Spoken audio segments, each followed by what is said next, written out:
ప్రియుడితో కలిసి కన్న తల్లినే కర్కశంగా హత్య చేసినటువంటి ఘటన జీడిమెట్లలో చోటు చేసుకుంది. ప్రస్తుతం తన తల్లి అంజలి అంత్యక్రియలు కొద్దిసేపటి క్రితమే ముగిసారి చెప్తూ ప్రస్తుతానికి తన చిన్న కూతురు మనతో అందుబాటులో ఉంది. ఈ హత్య ఎప్పుడు జరిగింది, ఎవరెవరు చేశారు, ఎన్ని రోజులుగా ప్లాన్ చేశారో తెలుసుకునే ప్రయత్నిద్దాం. మనతో పాటు చిన్న కూతురు ఉంది. నువ్వు ఆ సమయంలో ఎక్కడున్నావమ్మా జరిగినప్పుడు? మమ్మీ నన్ను నేను స్కూల్ నుంచి వచ్చినాక లంచ్ తింటుంటే చెప్పింది, ఒక అక్క ఉంటాడు, అక్కని తీసుకురమ్మనేసి మమ్మీ చెప్పింది. సరే అని చెప్పేసి నేను బయటకు వెళ్ళి వస్తుంటే అక్క బయటకు వచ్చింది, గేట్ బయటికి. నేను గల్లీలో ఉన్నాను. మా అక్క వాళ్ళ ఇంటికి వెళ్ళి వచ్చిన. నేను ఉంటే గల్లీలో ఉంటే మా అక్క ఉంది కదా, మా అక్క బయటకు వచ్చింది.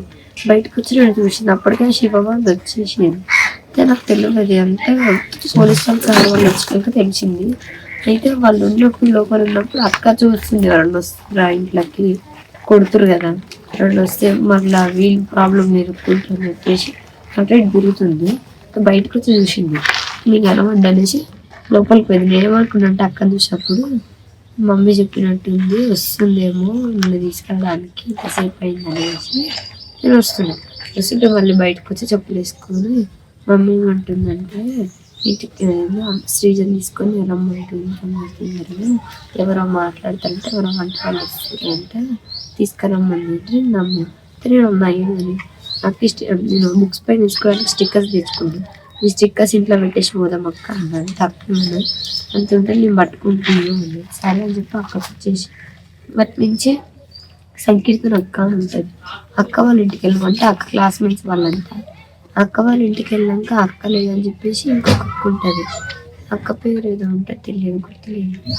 అక్క వాళ్ళ ఇంటికి వెళ్తే అక్కని తీసుకొని శ్రీజ అక్క అని ఉంటుంది. వాళ్ళ మదర్ని అడిగితే వాళ్ళ మదర్ ఏం చెప్పింది, లేదు ఆమె ట్యూషన్కి వెళ్ళింది, ఇప్పుడు రాదు అని అంటే సరే అని చెప్పి మళ్ళీ తీసుకొని వెళ్ళిన అక్క దగ్గరకు వచ్చి మమ్మీకి ఫోన్ చేసింది. మమ్మీకి ఫోన్ చేసిందా ఇంకెవరికైనా ఫోన్ చేసిందో తెలియదు. నాకైతే మమ్మీకి ఫోన్ చేసినట్టు తెలుసు, నా ముందైతే అట్లనే అన్నాడు. అయితే ఫోన్ చేసినప్పుడు మమ్మీ వాయిస్ లెక్కనే అనిపించింది నాకు. మమ్మీ ఆమె ట్యూషన్కి పోయిందంట, మమ్మీ ఇప్పుడు రాదంట, నేను చెప్పిన ఇంటికి వస్తున్నా అన్నాడు. అప్పుడు మమ్మీ మాట్లాడిందా లేకపోతే ఆ శివ అనే వ్యక్తి మాట్లాడిందో నాకు అంత తెలియదు. అంటే నేను ఇంట్లో అక్క మాట్లాడుతుంటే అక్క ఉండి మాట్లాడింది అక్క మాత్రమే. అయితే మేము ఇంటికి వెళ్ళాక అక్కకి ఏం తెలియనట్టు వచ్చినాక ఫస్ట్ అక్కడ డోర్లు తీసింది. అయితే డోర్లు ఎందుకు వేసేసి ఉన్నాయి, సాయంత్రం మండే రోజు మమ్మీ అసలు డోర్స్ వేయదు. సాయంత్రం అయితే డోర్స్ ఎందుకు వేసి ఉన్నాయి అంటే మమ్మీ లోపల ఉంటుంది, లేకపోతే బయట ఉయ్యాలి ఉంటుంది, అక్కడ కూర్చుంటుంది వరండాలో. లోపల లేదు, ఇంట్లో బయట లేదు. ఎక్కడుందని చెప్పి కిచెన్ ఉంటుంది. కిచెన్ దగ్గరికి వెళ్ళి చూసే వరకు అమ్మ కొంగు సైడ్కి ఉంది, కాళ్ళ దగ్గర ఉంది అమ్మ కొంగు. అమ్మ ఇట్లా పడిపోయింది అంటే దెబ్బ తాకింది. అంటే మమ్మీ అటు ఇటు కొట్టుకుంటుంది. నాకు బతికి ఉందని ఎడలోడానికి మమ్మ అటు కొట్టుకుంటే ఇట్లా కాలు పెట్టి ఇట్లా ఇట్లా ఇట్లా ఇట్లా అన్నాడు. నేను పోయి మమ్మీ పక్కన కూర్చున్నా. మమ్మీ పక్కన కూర్చుని అక్క ఏం చేస్తుంది, అక్కడ పడేసినవన్నీ తీస్తుంది. అక్కడ బ్లడ్ అంటే వాళ్ళు వచ్చి కొట్టింది, వాళ్ళు ఏమేమి వస్తువులు ముట్టుకున్నారు అంటే ఫింగర్ ప్రింట్స్ పడతాయి కదా చేతులవి.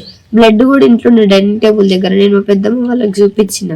దాని తర్వాత వాళ్ళు ఏం చేసి అక్క ఏం చేసింది, అక్కడ నీళ్ళు పోసి ఆ సామాన్ అంతా కింద పడ్డ ఎగ్స్, టమాటాస్ అవన్నీ కింద పడిపోయినాయి. అన్ని పడేసారు కావాలని, అంటే మా మమ్మీ చేసుకుందని తెలియడానికి. అట్లా అంటే క్రియేట్ చేసిరు, అట్లా మా మమ్మీ చేసుకుందేమో అని అందరిని నమ్మించడానికి. అట్లా చేసిన తర్వాత అక్క అవన్నీ తీసేసి షింక్ వేసేసి మొత్తం క్లీన్ చేసింది. క్లీన్ చేసినాక మమ్మీ దగ్గరకు వస్తలేదు, మమ్మీకి ఏమైందని అంటలేదు. నేను మమ్మీని పట్టుకున్నా.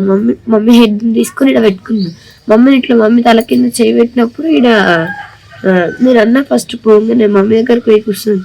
మమ్మీ ఏమైంది మమ్మీ, నీకు ఏమన్నా చేసుకున్నావా అని అక్క ఇట్లా బయటికి పోయింది అనేసి, లేకపోతే ఎవరైనా వచ్చి కొట్టిరా అన్నాక అంటే ఇల్లంతా ఎవరన్నా వచ్చి కొట్టిరా, నాకు అదే అనుమానం ఉంది. ఇల్లంతా ఎవరన్నా వచ్చి కొట్టిరా, ఏమన్నా ప్రూఫ్స్ దొరుకుతాయి కదా, ఎవరైనా చెప్పులు వేసుకొని వచ్చినా నడుచుకుంటూ వచ్చినా ఏమన్నా కనబడతాయి కదా బురదచ్చులు, అట్లా అని చెప్పేసి చూసిన నేను. అయితే మమ్మీకి చేతికి బ్రాస్లెట్ ఉంటుంది. ఆ బ్రాస్లెట్ అనేది ఎంత టైట్ ఉంటుంది అంటే ఎవరన్నా పీకినా రాదు అది. అలాంటిది నేను ఏమనుకున్నా అంటే పూజ చేస్తుంటే కింద పడ్డదేమో అనుకున్నా. అయితే ఫస్ట్ మమ్మీకి తాకింది, ఓన్లీ ఇట్లా ఇట్లా పడ్డట్టుంది ఉల్టా, ఇలా తాకిందేమో అనుకున్నా. నార్మల్గా తీసుకున్నా. అయితే చూసే వరకు అమ్మ డైనింగ్ టేబుల్ దగ్గర సెల్ఫ్స్ దగ్గర పడిపోయి ఉంటే ఫ్రిడ్జ్ మధ్యలో వాషింగ్ మిషన్ మధ్యలో అమ్మ బ్రాస్లెట్ పడిపోయాడు.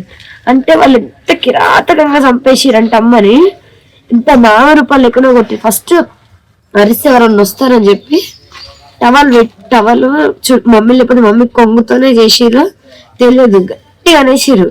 అనేసరి మమ్మీ గుర్తొస్తలేదు. నేను పోయి మమ్మీ చేయి ఇట్లా పట్టుకున్నా, మమ్మీ చేయి తీసుకొని.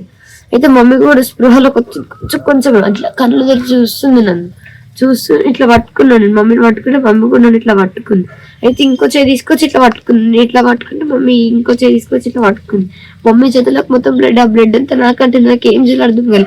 అప్పుడు అక్క మమ్మీ నా చేతులు పట్టుకుంటే ఆ చేతులు ఇడిపించేసి బయటికి తీసుకుపోయింది. బయటికి తీసుకుపోతే వాళ్ళకి ఫోన్ చేసిన శివ అనే వ్యక్తి వాళ్ళకి. నేను అన్న అక్క అంబులెన్స్ ఫోన్ చేయ, అక్క అంబులెన్స్ వాళ్ళు వస్తే మమ్మీ హాస్పిటల్ తీసుకుపోయాం అనేసి. అక్క ఏం చేసి చూద్దాం చూసినట్టు చూస్తుంది, ఏదో సినిమాల షూటింగ్ కనుక చేసినట్టు చూస్తుంది అట్లా. అంటే ఒకవేళ బతికింది అనుకో, మా చెల్లె చూసేసింది, అయ్యో ఎవరికన్నా అంబులెన్స్ ఫోన్ చేస్తే బతుకుద్ది, ఆయన జైలుకి పోతాడు నేను జైలుకి పోతా అనేసి. ఆపోజిట్ లో ఒక ఆంటీ వాళ్ళు ఉంటారు, చిన్న పాప వాళ్ళతో ఆడుకుంటాను నేను. వాళ్ళ ఇంటికి వెళ్ళే వాళ్ళ మమ్మీ ఉందేమో, పోలీసులకు ఫోన్ చేద్దాం, అంబులెన్స్ ఫోన్ చేద్దాం అనేసి వాళ్ళ ఇంటికి పోతే వాళ్ళ మమ్మీ లేదని చెప్పింది ఆ పాప. పక్కన ఇంకొక ఆమె ఉంటుంది, ఆమె ఫ్రెండ్. వాళ్ళ ఇంటికి పోయి వాళ్ళ మమ్మీ అంటే ఆంటీ ఫోన్ ఇవ్వరు ఒకసారి అంటే, ఆంటీ ఫోన్ బ్యాలెన్స్ అయిపోయిందంటే. అయితే మళ్ళీ ఫాస్ట్ కూర్చుకుంటే అటు సైడ్ గేట్ ఆపోజిట్ లోనే ఆంటీ వాళ్ళ ఇంట్లో ఉంటారు. ఆ ఆంటీ వాళ్ళ ఇంటికి ఆంటీకి ఫోన్ అడిగిన, ఆంటీకి ఫోన్ అయితే ఆంటీ ఫోన్ ఇచ్చినాక నేను 108కి ఫోన్ చేసిన. చేస్తే వాళ్ళు కట్ చేస్తే అక్కమ్మటి నా చేతుల నుంచి ఆ ఆంటీ ఫోన్ గుంజుకొని ఆ శివ అనే వ్యక్తికి నెంబర్ కొట్టి ఫోన్ చేసింది. ఫోన్ చేసి చెప్పింది, నాకేం చేయాలి అర్థమవుతలేదు, నువ్వు రా అంటే మమ్మీ బతికే ఉంది. కానీ ఇట్లా నేను ఇప్పుడు వాళ్ళకి చెప్పినా కదా, పిఎస్కి ఫోన్ చేస్తారేమో అనేసి తొందర చంపేద్దాం కానీ అంటే నా ముందు కవరింగ్ చేసింది, నువ్వు తొందర రా అనేసి. తర్వాత వాళ్ళు ఫోన్ పెట్టేసి. తర్వాత పైన ఒక అక్క ఉంటది, ఆంటీ వాళ్ళు ఉంటారు, ట్యూషన్ చెప్తారు ఆమె దగ్గర కురికినట్టు. ఫస్ట్ ఇంట్లోకి పోయినా, ఆంటీకి ఫోన్ చేసినాక ఇంట్లోకి పోయినాక మమ్మీ అట్లా అనుకుని ఇంకా కాలు ఊపుతాను. తొందరగా పై కొరికినా నేను. పైన ఒక ఆంటీ వాళ్ళు ఉంటారు, ఆంటీ వాళ్ళ దగ్గర పోయి ఆంటీ ఫోన్ తీసుకొని అంబులెన్స్ ఫోన్ చేసిన. మళ్ళీ వాళ్ళు కట్ చేసారు. నాకు ఏం చేయాలి అర్థం కాదు. అప్పుడే అక్కొచ్చుకొని మళ్ళీ నా దగ్గర నుంచి ఫోన్ తీసుకొని ఎవరికైనా ఫోన్ చేయ, పెద్దమ్మ వాళ్ళకన్నా ఎవరికైనా ఫోన్ చెయ్యి, అంబులెన్స్ ఫోన్ చేయండి, వేరే నెంబర్ ఉంటే తెలిస్తే చెయ్యండి. నాకు భయం అవుతుంది, మమ్మీ ఆడ పడిపోయి ఉంది. ఎవరేం చేసిరు, మమ్మీ పూజ చేస్తుంటే పడ్డదా, లేకపోతే ఇంట్లో పిల్లి తిరుగుతుంది అప్పుడప్పుడు, అంటే ఇంటి దగ్గర ఉంటుంది. ఆ పిల్లి ఇంకేమైనా అటాక్ చేసిందా మమ్మీని, ఎవరైనా వచ్చి కొట్టిన అనేసి నేను ఇంకా ఇవే పిచ్చారచనలు ఆలోచించుకుంటూ కూర్చున్నా. నాకు ఏం చేయాలి అర్థం కాదు. ఆంటీ వాళ్ళు అన్నారు పోలీసులకు ఫోన్ చేయండి అంటే, అక్క అస్సలు వద్దు, ఫోన్ చేస్తే మళ్ళీ హాస్పిటల్కి తీసుకుపోతే ఏమన్నా అవుతుందని చెప్పేసి వద్దు, హాస్పిటల్కి వద్దు, మమ్మీని ఫోన్ చేయకండి, మీరు పోలీసులకు ఫోన్ చేయకండి. పోలీసులకు ఫోన్ చేస్తే ఆమెను ఒకడిస్తారు, నన్ను ఒకడిస్తారు.